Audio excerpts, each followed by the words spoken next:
AI मुळे jobs जाणार आहेत का? येस, जात आहेत. मागच्या वर्षी सगळ्या मोठ्या बिग टेक कंपन्या Facebook, Google, Microsoft, Apple, Amazon सगळ्यांनी मिळून 1-1.5 लाख लोकांना काढलं आहे. यावर्षी पण बऱ्याच साऱ्या लोकांची ले ऑफ झाली. इव्हन इंडियामध्ये बऱ्याच साऱ्या कंपन्यांनी ले ऑफ केलेत. डेफिनेटली कारण AI आपल्या मेंदूला रिप्लेस करतो आहे एका पद्धतीने आणि त्याच्यामुळे जिथे वर्कफोर्स मेंदूचं काम करतो आहे, म्हणजे जिथे त्याला विचार करून गोष्टी कराव्या लागतात किंवा क्रिएटिव्ह कामं करतो आहे, फॉर एक्झाम्पल ग्राफिक्स किंवा ऑडिओ वगैरे, तर तिथे AI मुळे नक्कीच रिप्लेसमेंट होते. कारण ती स्किल AIसुद्धा देतो आहे, ॲटलिस्ट बेसिक टू ॲव्हरेज लेवलची. म्हणजे आताचे AI खूप सोफिस्टिकेटेड आले आहेत, GPT-4 वगैरे. पेड टूल्स स्पेशली खूप चांगले आहेत. तर डेफिनेटली आपली स्किल जी आहे ती AI आरामात रिप्लेस करू शकतो आहे आता. आणि त्याच्यामुळे नॅचरली जर कॉस्ट कटिंग करायची आहे, कंपनीला जास्त प्रॉफिटेबल राहायचं आहे, तर ते कमी रिसोर्सेसमध्ये काम करून घ्यायचा प्रयत्न करतील आणि तो होतोच आहे. प्रश्न राहतो की नवीन जॉब्स क्रिएट होतील का? तर येस, होत आहेत आणि झालेत पण आहे. मग प्रश्न पुढचा हा येतो की कोणत्या रेटने जॉब जाणार आहेत आणि कोणत्या रेटने जॉब्स तयार होणार आहेत. तर ऑफकोर्स जायचा रेट जास्त राहणार आहेत आणि नवीन जॉब्सचा रेट यायचा रेट कमी आहे. कारण आपण अजून फिगर आउट करतो आहे की कोणत्या टाईपचे जॉब्स पाहिजेत आणि मोस्ट ऑफ दिस जॉब्स हा AI रिलेटेड असणार आहेत. प्लस हे फील्ड कंटिन्युअसली आपल्याला रिइव्हॅल्युएट करावं लागेल आणि रिइन्व्हेंट करायला लागतील सगळे जॉब्स. तर त्या प्रोसेसला वेळ लागेल आणि ते कंटिन्युअसच होत राहील ती प्रक्रिया आता. त्यामुळे आपण आता अशा जगात राहतो की आपल्या कंटिन्युअस लर्निंग करणं हे भाग आहे. जर आपण कंटिन्युअसली शिकत नाही राहिलो नवीन गोष्टी आणि अप टू डेट नाही राहिलो, तर वी कॅनॉट यूज AI आणि नॅचरली देन ज्याला AI येतं आहे तो आपल्याला रिप्लेस करू शकतो 10 जणांवरून. 10 जणांचा जॉब एक व्यक्ती करू शकतो. प्युअरली AI रिप्लेस नाही करत आहे, पण जो व्यक्तीला AI चांगला यूज करता येतो तो तर रिप्लेस आरामातच करू शकतो. आणि at the same time Naveen job जरी यायला थोडासा वेळ लागेल, तरी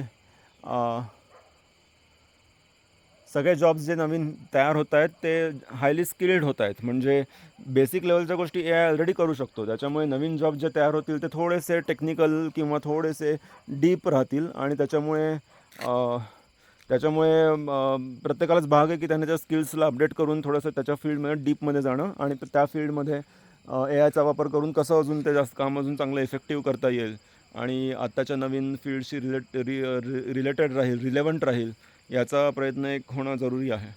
सो येस, बरीच सारी अनरेस्ट होईल आणि बरेच प्रॉब्लेम्स तयार होतील, सोशल इश्यूज स्पेशली या गोष्टीमुळे येत्या काही वर्षांमध्ये. पण आपण इव्होल्युशनच्या स्टेजला आहे, आपण काइंड ऑफ इव्होल्युशनच्या एका मधल्या स्टेजला आहे. पॉईंट नाही माहिती की कोणता पॉईंट आहे, बट इट डझंट मॅटर. आपण एका नवीन युगामध्ये आता प्रवेश केला आहे की जिकडे मनुष्य हा एका पद्धतीने गॉड सारखा झाला आहे की जिथे त्याने काहीतरी क्रिएट केलं आहे आणि स्पेशली मेंदूला क्रिएट केलं आहे, रिक्रिएट केलं आहे किंवा करतो आहे.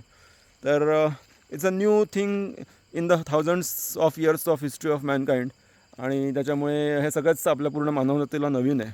आणि आपण सर्व ह्युमन्स एका पद्धतीने या AI कॉन्सेप्टचे आपण पालक आहोत. कारण आपल्या सर्वांच्या डेटावरून हा ट्रेन होतो आहे.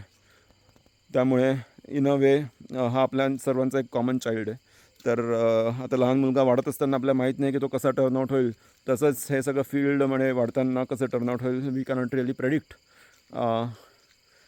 तर आपण आपल्या साईडने काय करू शकतो, तर आपण आपल्या साईडने एकदम अप टू डेट राहू शकतो आणि स्वतःला प्रिपेअर करू शकतो या येत्या काळासाठी.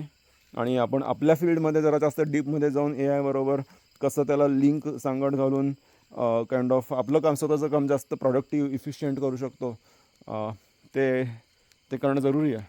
Because at the same time आपण बाकीच्या 8 बिलियन लोकांशी कॉम्पीट करतो आहे. त्यामुळे ते पण एक सत्य आहेच ज्याला आपण टाळू नाही शकत. आपली कॉम्पिटिशन लोकांशी आहे आणि त्यामुळे अशा युगात राहताना आपल्याला नॅचरली बाकीच्यांच्या कंपॅरिझनमध्ये सर्वायवलसाठी अप टू डेट राहणं इम्पॉर्टंट आहे. So yes, all the best.